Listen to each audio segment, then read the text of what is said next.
There's this. We already saw in previous times that the idea of self-defense, right? The right to self-defense is not a Jewish concept. It's a commandment.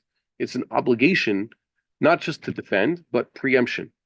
Someone's coming to kill you. Hashkem v'harago. Preempt him. Get up early and kill him. Doesn't mean defend yourself. And by the way, that applies also to a rodefin and yerdaf. You are not under threat. You see someone else being chased. Okay, he's being pursued. He's under attack by someone else.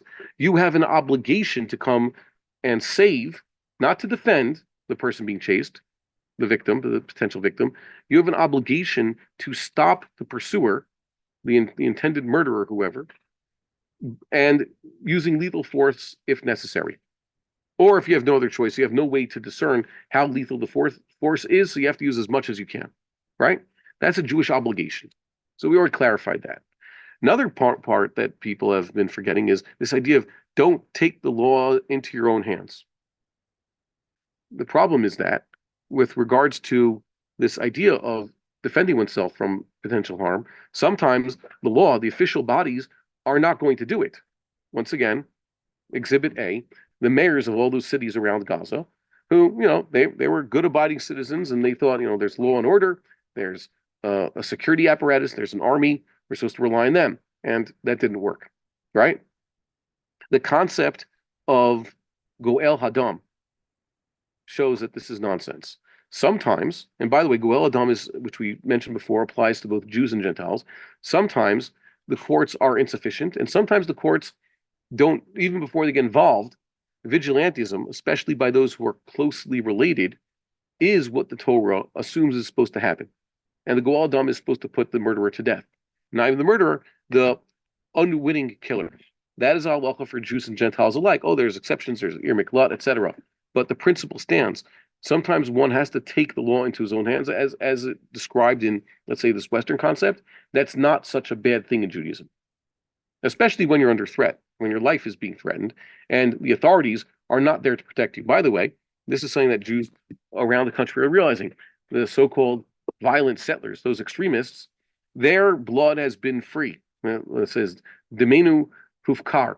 The official authorities have already said it's open season on them. They're criminals, they're the worst of the worst. They let the enemy strike at them, and then they try to take away whatever capacity they have to even defend themselves. So they knew about it all along. Those extremist right wingers among whom you can't find any actual violent criminals, because they're the best example of Jews on the planet.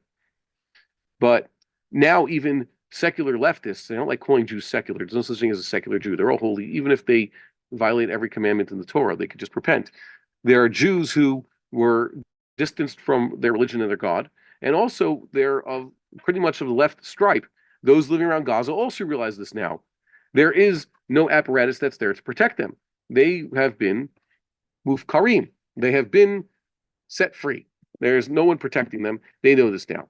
So don't tell them they can't take the law into their own hands, because the law doesn't exist. That's all. And secondly, that's not a Jewish idea. You can't take this nice sounding Western/Christian/German idea and then say we have to hold to it. And the same thing of also obeying orders. The most important ideal in an army is obeying orders, right?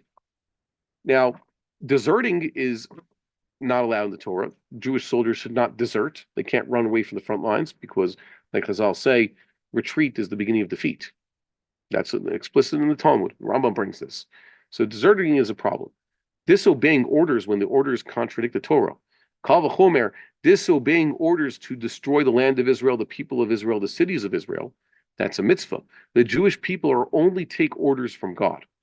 And it is an entirely Jewish idea that the Jew is supposed to want to give his life rather than disobey God's orders, even if he is a soldier and his commanding officers are giving him orders. A Jew listens to God and God alone. And some disobeying orders is a privilege. It is a high honor, especially when those orders are illegal, against the Torah, etc. Saying Yeah. such a thing. Yes, it's a very big problem. I can't stand listening to the types like that, Hagari or Nagari. I don't even know them. They mention people, Kaplan Force and all these other people.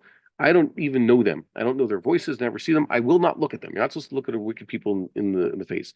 Any statement by Netanyahu, Gallant, Gantz, and any of those upper military people, you listen to just a little bit, it sickens you because they all talk tough. We're gonna get them. They all say in this Israeli accent also, like this thing. They look tough. Hey, we are going to strike them. But they're all fools. They never talk about God, and they're all just a bunch of liars. They're only there to make the money, and they've already been the worst traitors. They're deserters of their own people. The blood of their own people is on their hands, and they never mention God, right? They never mention God. At least Ben Gurion slash Moshe Dayan types, who also did not believe in God. They're the biggest kofrim around. But at least they wanted to win. At least they wanted Am Yisrael to win. At least they had that. Okay, a single zchus, just like Achav Hamelech. He had some zchus. These people are entirely bereft of anything. They have no God. They have no love of their people. They're just in it to look tough and get money. And they've sold out their land, their country, their own families. Yeah. And whereas the enemy tries, at least they believe in a God, they don't worship idols. Yeah, so I would think that certain Muslims might have, you know, a slight advantage. Yeah. Here's the Crazy. But I'm not saying that they're the good guys at all. I'm not saying God likes them, but they are the staff of God's wrath. Okay, God called Nebuchadnezzar. You're my pates. You're my hammer. You're my mallet. Okay, they're God's mallet.